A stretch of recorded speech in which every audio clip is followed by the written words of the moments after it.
दोस्तों, अब तक हम इस लड़की की कहानी जान चुके हैं जो कि ली गई है आपकी एनसीईआरटी की कक्षा चौथी की पुस्तक आसपास के पाठ 17 से।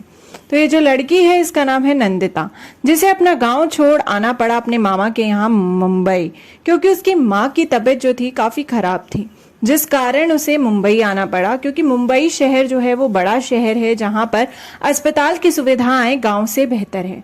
तो इसी कारण यह अपनी माँ के साथ मुंबई आई उनका इलाज कराने। वो यहाँ आई तो वो कहाँ रुकी? वो सकरी गलियों से गुजरते हुए पहुंची अपने मामा के घर, जहां पर बस्ती में वह पहुंची और वहां जाकर वो अपने मामा के घर रुकी। वह घर जो था वो एक कमरे का घर था। उसी कमरे के अंदर खाना पीना नहाना सोना सब होता था और काफी सारे लोग रहते थे।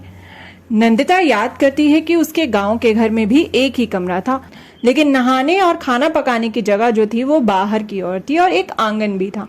लेकिन यहाँ ऐसा कुछ नहीं था, यहाँ केवल एक ही कमरे में सारा काम होता था।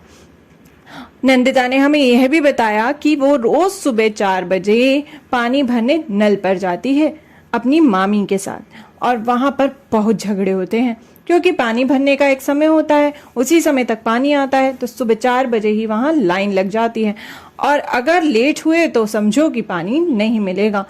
नंदिता याद करती है कि उसके गांव में भी पानी की सुविधा काफी दूर थी। उनके घर में नल नहीं था, लेकिन वो लोग जाते थे कुछ दूर तालाब पर जब तालाब का पानी सूख जाया करता था गर्मियों में, तो वो लोग 1 घंटा चल कर जाते थे नदी पर पानी भरने।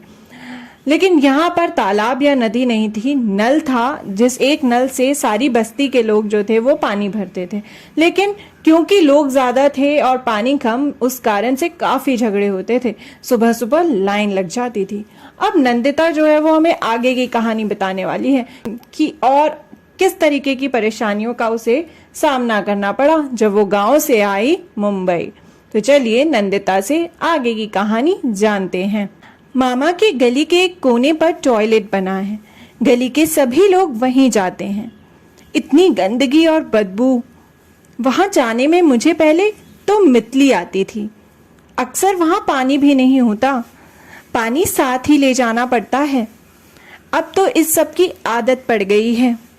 गांव में तो सब खुली जगह पर जाते हैं, लेकिन उसके लिए आदमी और औरतों की जगह अलग अलग है।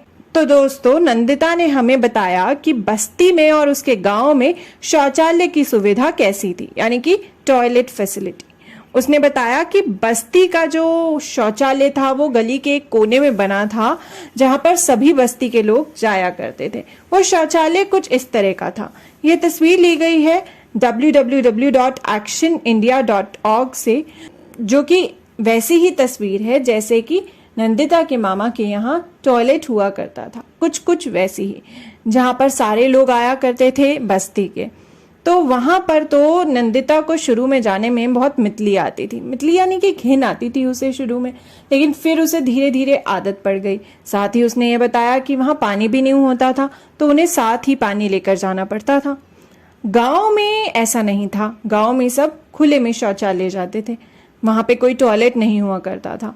बस ये था, खुले में तो जाते थे, लेकिन औरतों और आदमियों के लिए अलग था। यहाँ पर एक ही शौचालय बना था जो सब इस्तेमाल करते थे बस्ती में। दोस्तों, आप जहाँ रहते हैं वहां पे शौचालय की सुविधा कैसी है, टॉयलेट फैसिलिटी कैसी है? क्या वहां पर भी सारी गली के लोग या सारे मोहल्ले के लोग एक ही जगह पर शौचालय का प्रयोग करते हैं, या सबके घरों में अलग अलग शौचालय बना हुआ है? क्या आपके यहाँ पर शौचालय की सुविधा नंदिता के मामा के घर जैसी है, या फिर गांव की जैसी, या फिर कुछ और तरीके की सुविधा आपके यहाँ पर मौजूद है? और क्या आपको वहां पर जाने में मितली आती है, यानी घिन आती है, या फिर वहां पर साफ सफाई मौजूद है? जरूर अपने आसपास देखिएगा कि शौचालय की सुविधा कैसी है, और यह भी सोचिएगा दोस्तों कि शौचालय की अच्छी सुविधा ना होने के कारण आखिर कितनी परेशानियों का सामना करना पड़ता है। क्या क्या परेशानियां शौचालय की अच्छी सुविधा ना होने पर उठानी पड़ती है, और क्यों शौचालय की अच्छी सुविधा का होना जरूरी है।